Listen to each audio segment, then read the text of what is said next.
The Denver Broncos could be losing one of their top assistant coaches to another team and a well-deserved promotion. We'll talk about what impact that could have if he does get the job here on today's brand new episode, Locked on Broncos.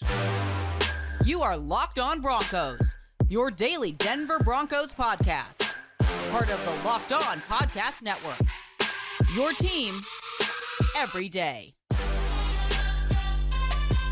The AFC and NFC Championships are set, and the Broncos, in the meantime, could be losing one of their top assistant coaches. We'll break down all the action on today's brand new episode of Locked on Broncos, your daily Denver Broncos podcast, part of the Locked on Podcast Network, your team every day. Once again, just want to say thank you so much to everybody in Broncos Country for tuning in and making us your first listen of the day every single day. You can get this podcast for free on YouTube or wherever you get your podcast every single day, all year long, because for the true fan, there is never in off-season. I'm Cody Roark, Broncos reporter for Mile High Sports, joined alongside, as always, by Sayre Bedinger, site expert, predominantlyorange.com. Sayre, AFC, NFC divisional weekend now in the books. We know who's going to the AFC Championship. We know who's going to the NFC Championship. There's a lot of conversation to be had on that, but as we get deeper into the offseason with some things coming up for the Broncos, it's important to note there's some news about some of their coaching staff, some potential changes that could be coming up, and obviously a couple coaches on staff getting some really, really cool opportunities in the next month or so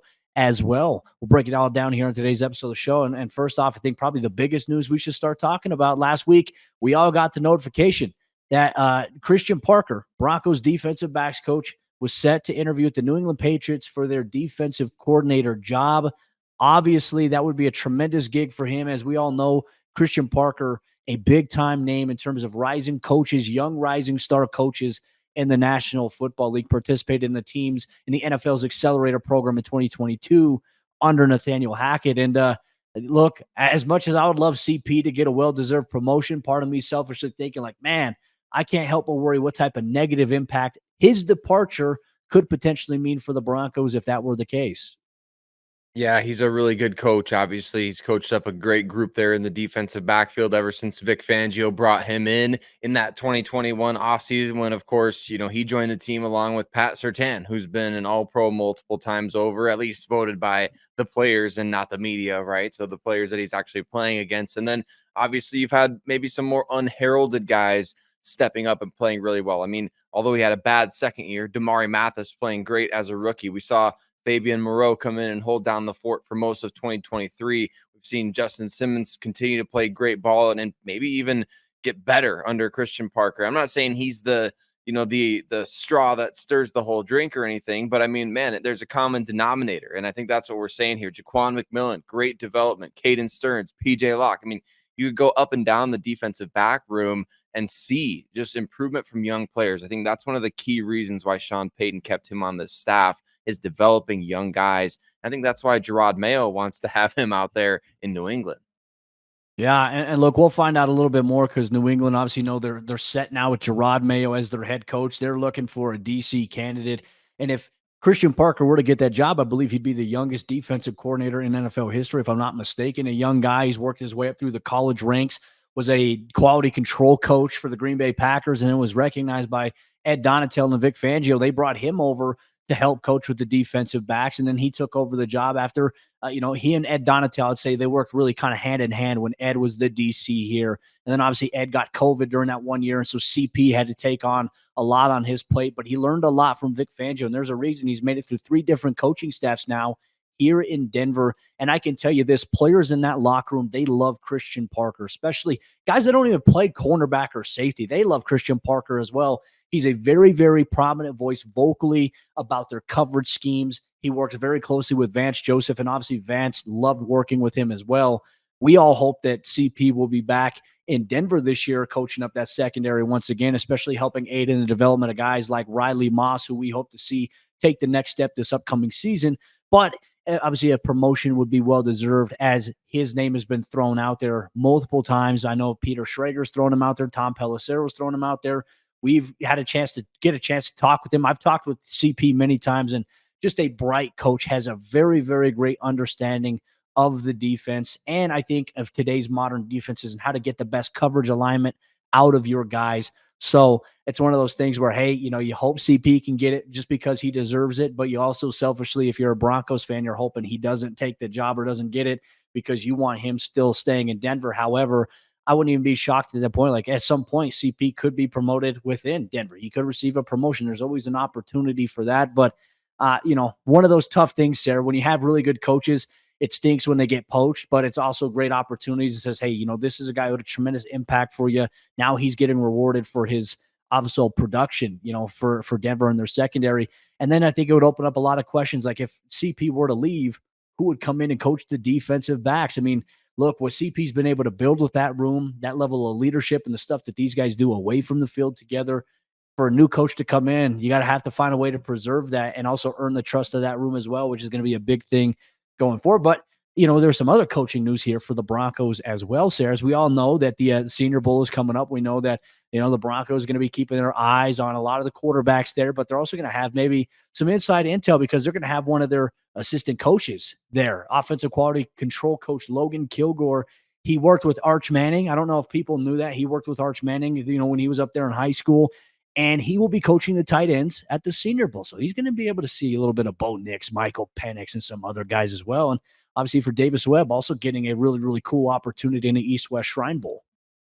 Yeah, some really great things going on there. Obviously, Davis Webb is somebody who's going to probably rise quickly in the coaching ranks, especially we've seen I can't remember who wrote the article, Cody. I think it was on The Athletic or something like that. A really great article about Davis Webb and just the way that he operates and was such a big help to different quarterbacks that he's played with as a teammate. But now that's why he's getting into coaching. Obviously, he's been such an asset in the QB room. So yeah, getting to be an offensive coordinator at the East-West Shrine Bowl is a huge deal. And of course, we'll be eagerly anticipating his reviews from that in terms of who does he bang the table for, so to speak, in the NFL draft room this offseason for the Broncos.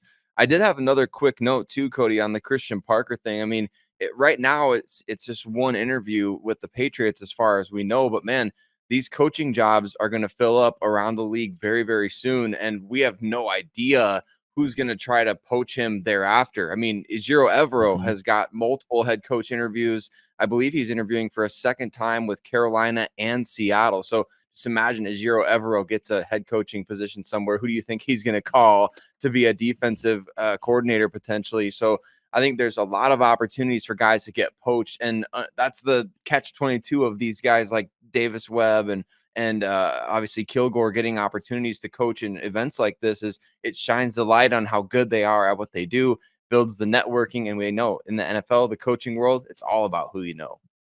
It really is. And look, I think Denver, we've talked about this here on the show, even though Denver's season didn't end the way that Broncos fans hope for, I think the staff that Sean Payton ultimately put together, thought it was a really, really good staff. I thought that he got a lot out of a lot of these guys. And look, even some guys like Chris Banjo, who was playing special teams last year, coaching special teams this year, just getting guys who have played. And you go back to obviously Davis Webb fitting that category.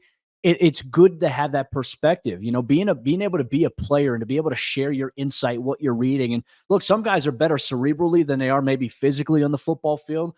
And Davis Webb never really got an opportunity as much to be out there and start a lot of games when he was playing in the NFL for the Giants, obviously. But that experience can't be taken away because he's in a meeting room every single day as a player. Now he's in it as a coach. He knows how to lead those conversations. And I'm very curious to see what type of impact that could have in the scouting process as the buildup for the NFL draft certainly creeps up on us. It's going to be here sooner than we believe, on top of that free agency as well. But, Broncos country, that's some prominent Broncos news heading your way here this week. We'll keep you updated here on the Locked On Broncos podcast every step of the way. But over the weekend, there were some football games on the AFC, NFC divisional week, because we'll dive deep into the AFC divisional games that happened over Saturday and Sunday, and some outcomes that maybe didn't benefit Broncos country. We'll break it all down here on today's brand new episode, Locked On Broncos. Today's Locked On Broncos is brought to you by our friends over there, LinkedIn Jobs. And at the start of every new year, every small business owner is asking themselves the same question. What's the one move that I can make that'll take my business to the next level here in 2024? LinkedIn Jobs knows that your success all depends on the team that you surround yourself with. And that's why LinkedIn Jobs, they've created the tools to help you find the right professionals for your team faster and for free. LinkedIn isn't just another job board. They have a vast network of more than 1 billion professionals, which makes it the best place to hire. Hiring is easy when you have that many quality candidates. So easy, in fact, that 86% of small businesses get a qualified candidate within 24 hours. So make sure you achieve your business goals in 2024 with the right team member. It's why small businesses rate LinkedIn Jobs #1 in delivering quality hires versus leading competitors. LinkedIn also knows that small businesses are wearing so many hats and might not have the time or the resources to hire. Thankfully, with LinkedIn, the process is intuitive, it's quick, and it's easy. So post your job for free at linkedin.com/lockedonnfl. That's linkedin.com/lockedonnfl to post your job for free. Terms and conditions apply. The Buffalo Bills are wishing that the Kansas City Chiefs had a 12th man on the field so that kicker Tyler Bass could get another shot at it. A little mulligan would have been nice in the AFC Championship game. Unfortunately, no 12th man on the field, no mulligan. The Kansas City Chiefs are inevitable. They're going to the AFC Championship game once again, and Broncos Country laments. Cody, it was a thrilling game. My heart hasn't raced that fast for a non-Broncos game in a long time, which tells you how badly Broncos Country wants the Chiefs to finally just lose a game, to not see an AFC Championship with Patrick Mahomes in it. He's never not been in the AFC Championship. I heard Jim Nantz say that on the broadcast. That's got to be one of the freakiest stats in sports history. I mean, he's been in the league since 2017, been starting since 2018. I don't care if he'd been in the league since 2021. That's crazy, but unfortunately, the Chiefs are back. Yeah, and look, I think everybody next week, as the division round comes to an end and the conference championships are now here, everyone's going to be rooting for one specific team. We'll dive deeper to that because their outcome as well. But really, that Chiefs-Bills game, I think, was everything that we wanted it to be in terms of back and forth, gripping, like drama. You have one thing happen, where you decide to do a fake punt in the fourth quarter and you don't get it. And all of a sudden you give the Chiefs great field position as you're getting ready for the fourth quarter to begin. And all of a sudden the Chiefs, I think it was McCole Hardman, fumbles the ball right at the 1 yard line. It goes out of the back of the end zone, leads to a touchback, which, look, I think in situations like that, when we talk about playoff football, where it's back and forth between these two teams, I think that's a great example of what happened right there, why that rule is perfect the way that it is. You giveth, you taketh. And my biggest solution to that is, hey, you don't like it? Hold on to the damn football. Don't fumble it out of the back of the end zone. Hold on to the football. No, there's no reason, in my opinion, why offenses should get rewarded for losing possession of the ball. It's just wild to me. They're like, oh, it's the worst rule in sports. I think in a playoff game like that, I thought it was the best rule and the best overall moment there. But ultimately, the Buffalo Bills falling short. I mean, you talk about leading a drive down there. They really couldn't get the run game going with James Cook, who unfortunately last time that we saw James Cook when the Broncos were playing the Bills, I mean, the Bills ran for $192 against the Broncos, and they couldn't really run against Kansas City. And that's going to set up some questions for the AFC Championship game, because obviously we all know they're going to be taking on the Baltimore Ravens, and they love to run the football effectively, and they did that. We'll get to that game here in a minute. But field goal kickers, man, we saw it in the Green Bay game, which we'll talk to a little bit later, but we saw two kickers miss some pivotal kicks in important moments that really kind of solidified it. I mean, that was a chip shot there for Bass, and I just couldn't help but watch it. It looked good, and then the wind in Buffalo just carried it wide right, and all of a sudden the Kansas City Chiefs are going to an AFC Championship game yet again, and much to the dismay of everybody in Broncos country.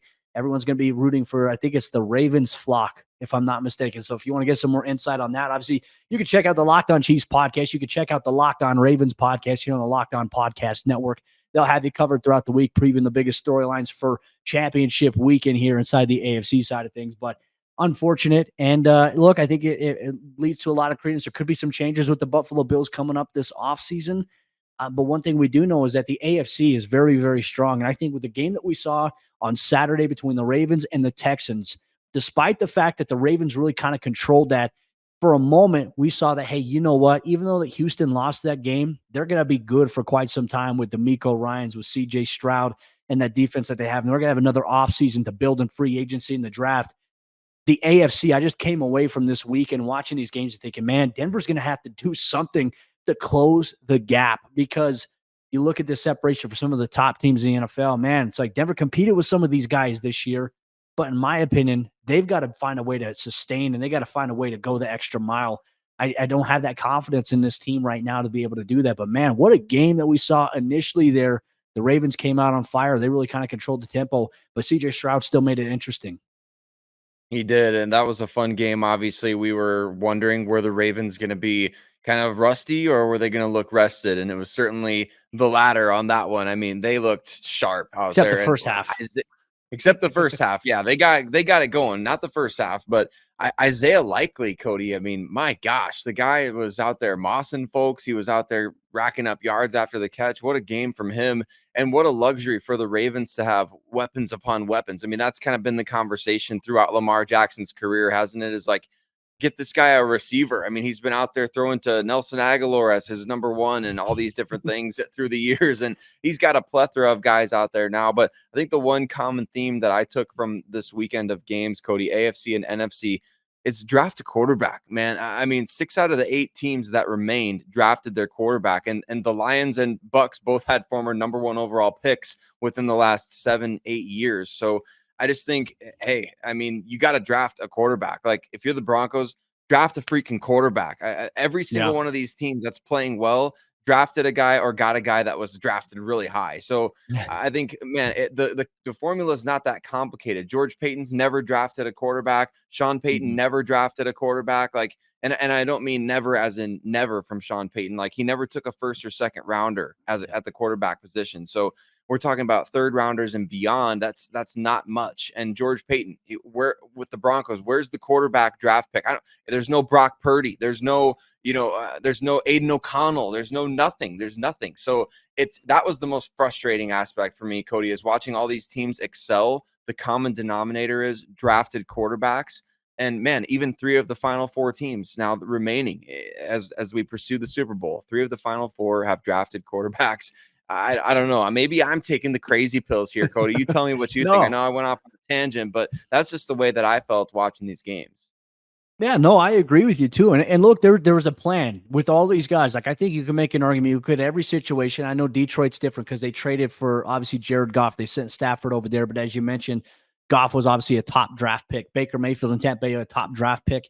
And it's about, okay, hey, these guys were these top picks for a reason. And it's not like they were busts, right? I think there was a conversation at one point that people were thinking Goff was a bust. People were thinking Baker's one, but they've resurged a little bit here, which tells me, okay, if you got a guy who's got the talent to go as high as they have, and you put a good environment around them, you give them playmakers. Like, you look at all the playmakers that Jared Goff has in Detroit. You look at the playmakers. I mean, just imagine if CJ Stroud had more guys around him that were healthy outside of Nico Collins. Imagine they had Tank Dell. I imagine they're going to go get a ton of skill players here this offseason. And I just look at all these teams, and they have an intermediate passing game. We need to touch on that because Denver has had an intermediate passing game, and God knows how long over the course of the last few years. So, Sayre, I'm with you 100% on this. And look, Broncos Country, we want to hear from you as well. If you're listening or watching this and you're feeling the same way that we are, that when you're looking at these players, you're like, okay, hey, these are guys that are sitting like Jordan Love's development, a little bit different than what you see standard from a quarterback. But my goodness, he looked good outside of the last throw that he had on the evening, which we'll dive deep into here in a little bit on Locked On Broncos. I just felt overall that's what Denver needs to do it. And look, I feel like this is the best draft class right now for Denver to be able to go out and do that. If they find that there are guys that maybe fit the mold for what they want, and George Payton says, I know what type of quarterback Sean wants, let us know. Like, come on, George, give us the inside info on that, because that would be great to know. And Broncos Country I don't think it would go as crazy with the mock drafts and all the different scenarios that could play out. But yeah, I agree with you. Get the quarterback and see what happens. Build around that guy, and you never know what can happen. Like, look what we saw with CJ Stroud and D'Amico Ryans this year. You can't tell me Denver can't find a way to be in that position themselves. Look, it's an anomaly. It's hard to get a young guy to play like that, but it's possible, even though it seems unlikely in today's NFL. So I'm with you on that, Sayre. I think the Broncos should absolutely draft a quarterback after this weekend. The AFC Championship is all set as Lamar Jackson takes on the Kansas City Chiefs and Patrick Mahomes next weekend. It's going to be a wild game. It's going to be wild, and everything riding onto it is going to lead to a trip to the Super Bowl in Las Vegas. We'll dive into the NFC playoff games from over the weekend from the divisional round that set the stage for the NFC Championship and Broncos Country. You're going to get our thoughts on that here on today's brand new episode, Locked On Broncos. This episode of Locked On Broncos is brought to you by our friends over there at FanDuel Sportsbook, America's #1 sportsbook. The NFL playoffs are heating up. We just had a wild divisional weekend. The AFC and NFC Championship games are coming up this weekend, and FanDuel is the one place where you can get in on all the action, riding on the games that are going to lead to the big game in February. Right now, new customers can get $150 in bonus bets guaranteed when you place a $5 bet. So if you sign up with FanDuel Sportsbook here today as a brand new customer and you place a $5 bet, whether your bet wins or loses, you're going to get $150 in bonus bets regardless. So make sure you get in on the action on FanDuel. Their app is super easy to use, and there are so many different ways to bet, like live same-game parlays. You can find bets in the new Explore tab, and you can make a parlay in the Parlay Hub, which is the best way to find popular parlays and more, including anytime touchdown scores, multiple touchdown scores. You can get in on the action. So visit FanDuel.com/lockedon and make your first bet a layup. FanDuel is the official partner of the NFL. As we jump into the fourth quarter action on today's episode, Locked On Broncos, we'll dive deep into the NFC divisional weekend that sets the stage for the NFC Championship this upcoming weekend here. Football is getting very exciting. These games have a lot at stake. We just want to say this offseason for the Broncos has a lot at stake. In Broncos Country, Sayre and myself, we promise to bring you one step closer to the action every single day, all year long. Throughout every offseason event, signing, move, whatever happens, this is the place you need to come every single day so you get up-to-date information without the clickbait, without the hot takes. We like to just keep it real, and we like to look at it from every side of the coin, the good, the bad, everything in between, without any hard conviction. We appreciate you so much, Broncos Country, for making us your first listen. Sayre, NFC divisional weekend was certainly a wild one. I thought we were all treated to a very good game on Saturday night between the Green Bay Packers and the San Francisco 49ers. And look, I picked the Packers over the weekend. We did our preview show last week here on the show. I chose the Packers, and man, they looked like for a moment they were about to do it. And then, once again, kickers coming up, missing a field goal in clutch moments that at least would have sent the game potentially to overtime. Disappointing outcome in that game. But, man, a little bit of a back and forth between Kyle Shanahan and what they've built in that offense in San Francisco against the Green Bay Packers, who also have had a story of resurgence. We know the Broncos played the 49ers in the preseason. They beat the Packers in the regular season. So it was kind of cool to watch these two teams go back and forth a little bit of drama in this game. It was a really fun game, Cody. You know me, I'm up early on Sunday mornings. I was deep into 2 melatonin gummies for the fourth quarter of that game, and I was trying to look up with my glazed over eyes, but it was a fun game. I mean, from start to finish, you felt like the Packers belonged there, which was, I think, the big question, right? Going into that game, like the 7th seed, and really was what the Packers did against the Cowboys, was that legit, or were they just catching the Cowboys napping, things like that? No, I think the Packers are a really good team, and Matt LaFleur is an underrated head coach. You look at his record since he became a head coach, Cody. I think he has the highest win percentage of any active head coach, which is kind of crazy. And to think about that, and it's like, well, yeah, you got Aaron Rodgers, this, that, and the other, but I think he proved this year, if anybody was doubting, man, the dude can coach a football team. That's the youngest roster in the NFL, going toe-to-toe with maybe the best roster in the NFL. And not only that, but LaFleur is a former protege of the Shanahan tree. So it's kind of a student versus the teacher sort of thing going on there. I came away from that game, honestly, more impressed by the Packers than the 49ers. I feel like the 49ers are kind of hanging on by a thread as they go into this game against Detroit. Now, Detroit is bringing a different brand, I think, Cody, than Green Bay. I've been saying the team of destiny, and that might sound like, BS to some people, but man, the Lions, they look so much. They do feel like it, doesn't it? I mean, it's just percolating. It's in the air. They were so much sharper against the Buccaneers than the previous week and against the Rams. I just felt like they looked so much better in all facets. They beat a really good defense. I think they're going into San Francisco with a lot of confidence. Well, and look, we all know the Green Bay Packers front seven is pretty stout, pretty solid, but I feel like Detroit's pass rush is significantly better. And man, did they pressure and hit Baker Mayfield, and they love to send different looks. Like we saw it firsthand when the Broncos played the Lions this year. Aaron Glenn, when he's got that aggressive look on, and he senses blood, he's going to send. It's like sharks in the water. He's going to send his guys after it. And look, I credit to the Tampa Bay Buccaneers as well, because look, Detroit for a good portion of this game was dominating almost every aspect of it. And Baker still had these guys fighting. Like, they still had a chance a little bit late in that game, but good teams find a way to pull it out, and that's exactly what the Detroit Lions did. I think that the Detroit Lions have a great opportunity to beat the 49ers if they fluster Brock Purdy. Look, I came away, I thought Brock Purdy didn't look that great throughout the entire game. I will give him his credit, though, in that final drive that he led a scoring drive. I thought he made some really big throws. I thought he commanded the offense well. And maybe that's the mark you look for, right? Because I think we all expect in today's day and age there to be perfection from how quarterbacks play. It's just about in the right moments, can you make the right plays? And I thought Brock Purdy did that. However, Detroit's going to be a little bit of a different animal. And there's going to be some questions too, like what's up with Deebo Samuel? Obviously was ruled out of the game, got evaluated for a concussion, then had a shoulder injury, and then did not return. But they got guys like Jawan Jennings, obviously Greg Kittle, Christian McCaffrey still being as effective as he can be going forward. And then obviously Brandon Ayuk, they still have a ton of talent in San Francisco. So that's going to be a fun matchup to watch, to be honest with you. I think it's a great NFC Championship game that we're going to be facing up here this weekend. And I just came away from it as well, just feeling like, once again, you look at teams that Denver has played, like Denver's played some of these teams that have made it very far in the playoffs. Heck, you look at the teams in the AFC divisional round, the Broncos, they beat the Chiefs, they beat the Bills. That's got to be a good feeling here. But now it's like, okay, you can't just hang on that from the regular season. You got to do that going forward. And Denver's going to get a chance to play the Chiefs again next season. If I'm not mistaken, they're going to be playing the Jets, and Kansas City's going to be playing the Bills again because they finished the first seed in their divisions respectively. So Denver's going to play the Jets next year. But for me, this is going to be a wild weekend. AFC, NFC Championship weekend. I think we're going to see some really dang good matchups and probably the best football we've seen all year. I think it's going to come down to what we see here this upcoming Sunday. It's going to be a lot of fun. It's going to be a lot of fun to watch these four teams. Obviously, I mean, there's so much talent with both of them. And of course, everybody's rooting against Kansas City, at least in Broncos country, right? We're all rooting against Kansas City to hopefully see somebody else there in the Super Bowl. It's kind of crazy to think about Detroit's success too, Cody. I want to just park on them for a little bit.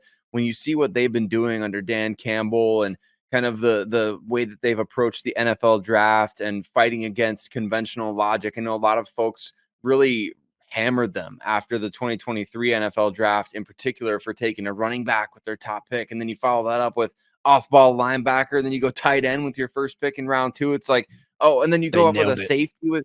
They absolutely nailed it. I mean, we're talking about grand slam after grand slam after grand. I mean, these guys are not just perfect fits for their culture. These guys have enhanced their team to the point that they're now Super Bowl contenders. It's kind of crazy when you think about, hey, Broncos country.